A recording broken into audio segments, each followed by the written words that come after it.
Yang pertama Nabi sebut, dihilangkan kesempitan hidup. Sempit ataupun lapang hidup ni kita jangan tengok pada skop kaya raya, mewah, harta benda. Bukan. Sempit ataupun lapang hidup ni terletak kepada keberkatan daripada Allah Subhanahu Wa Taala. Kerja kat sekolah, anak 6 orang nak belah. Semua sekolah belakang anak. Tuan-tuan, agak-agak logik akal 700.5 sebulan cukup dah untuk membela anak 5 orang. Dia lagi, bini dia lagi. Tak cukup dia lah. Hak 3,000 pun tuan-tuan muslimat cerah lagu tu ya duit. Ni 750 gaji dia tuan-tuan. Anak 6 orang bela tuan-tuan, tak pernah minta duit ke orang. Lagu mana cukup 750 tu? Allah Ta'ala cukupkan rezeki dia. Relax ya, 750 anak-anak jadi anak-anak soleh dan salihah. Ada isteri menyejukkan mata dia bila dia balik kerja, tengok muka bini dia, bini hitam legam, tapi bila dia tengok berasa senang hati dia. Ni keberkatan hidup. Pagi-pagi makan ke daerah pisang lenyek ambil pisang lenyek tuan duit bagi anak makan. Tapi oleh kerana ada keberkatan hidup dia tuan-tuan, walau dia susah, dia dekat diri dengan Allah, Allah Ta'ala bagi keberkatan dalam hidup. Walau gaji dia sedikit, tetapi tenang hati dia, aman damai rumah tangga dia. Orang nampak tu dia ni hidup ke mana, tapi dia tak pernah pinjam duit ke orang. Dia tak pernah pun duk kutip minta dan sebagainya. Dia usaha sendiri. Ada tak jutawan yang kaya raya duit berlambak-lambak bunuh diri? Ada berlambak.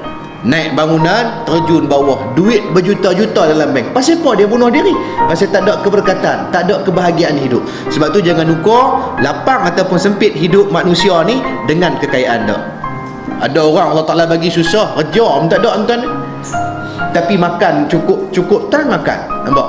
Sampai masa ada rumah ada, sampai masa ada kereta, sampai masa ada motor, Allah Ta'ala bagi belakang. Ada masalah, Allah Ta'ala bawa datang manusia lain yang memudahkan urusan dia tuan-tuan. Dia memerlukan sesuatu bantuan, Allah Ta'ala hantar mai orang untuk bantu dia. Jadi senang hidup dia. Maka kalaulah kita ni hidup semayang dah, tapi kita berasa hidup kita sempit, kita cek tengok, mesti ada something wrong dekat mana-mana berkenaan dengan semayang kita.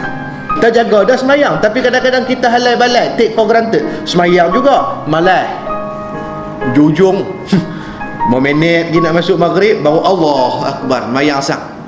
Kemudian yang kedua, Nabi SAW bersabda, orang yang jaga semayang dia waktu dia hidup di dunia, dilepaskan dia daripada azab kubur. Tulang rusuk ni berselang-seli ni, bila dihimpit di kubur, gelap gelita, mai malaikat Allah tanya, tak boleh jawab, kena rembuk.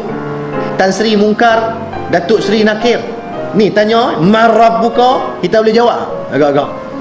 Saya ingat saya boleh jawab Ustaz. Saya baru ni stamp saya ambil, kira bahasa Arab komunikasi itu mumtaz je. Yang jawab bukan bahasa, yang jawab amal ibadah kita. Kalau ada boleh jawab mudah-mudahan. Tak boleh jawab, malaikat nak tengok saja. Dah. Kau dia main pipi belai Allah pandainya, tu lah dulu tak mau mengaji. Dia buat begitu. Dia sigung 70 hasta terjun masuk dalam tanah. 70 hasta sama dengan dalam mana? 30 meter. Gamak kalau berasa kuat sangat, kutlah ada ayah anda kawasan duduk belagak kan. Ustaz saya ni kira lama dah mengaji silat ni, kira lompat pelip ni kira tak tahu nak abang, malas nak kata, lagi kita riak pula. Jadi saya rasa tak apa kot, kalau takat kena katuk lagu tu kita boleh tepih lagi, buah duk ingat lagi. Terus duk sembang besar ha. Hantrai dulu pi mesin katuk tu, mesin tukui tu. Anda kasih angkat itu besi, saya masuk bawah. Saya masuk bawah, anda kasih turun. Apa jadi kita mau tengok. Anda kata okey amak. Anda tu buat naik, kita masuk duk bawah. Dia pun tekan button, turun, debung. Jadi apa kita? Tolak naik balik. Apa begitu? Dak lah, hancur lebok tuan-tuan ni. Tak gaduh korek liang dah, tanam siap. Sendai batu nisan 2 batang tuan-tuan ni. Nampak? Hak tu baru hak dunia, nuh akhirat. Azab kubur nak kena katuk dengan malaikat teruk tuan-tuan ni. SPRA, Suruhanjaya Pencegahan Rasuah Akhirat. Elok semayang tu eloklah hak lain, amal, puasa, zakat, haji dan sebagainya, sedekah, baiklah kalau baik semayang. Tapi kalau rosak semayang, hak lain lingkup habis belakang. Kemudian kelebihan yang ketiga kata Nabi SAW, dan dia orang yang menjaga semayang ini menerima suratan catatan amalan dia daripada sebelah kanan. Dapat belah kanan ni berita gembira, bahagialah dia di akhirat esok kerana balasannya syurga. dan sebaliknya kepada penerima daripada sebelah kiri, tuan-tuan. Dengan izin Allah dia akan dicampur dalam api neraka. Yang keempatnya, kata Nabi SAW, dia melintasi titian sirat sepantas kilat, selajunya.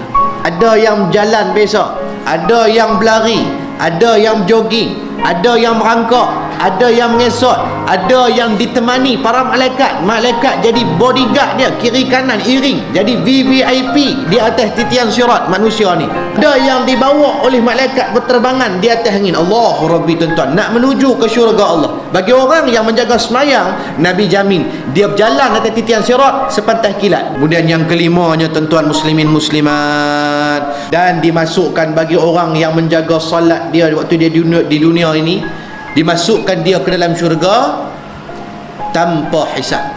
Bukan kita masuk syurga kerana amalan kita, tapi kita masuk syurga kerana rahmat Allah. Amal ibadah alamat saja untuk masuk syurga. Kalau Allah Ta'ala tak izin, tak masuk kita.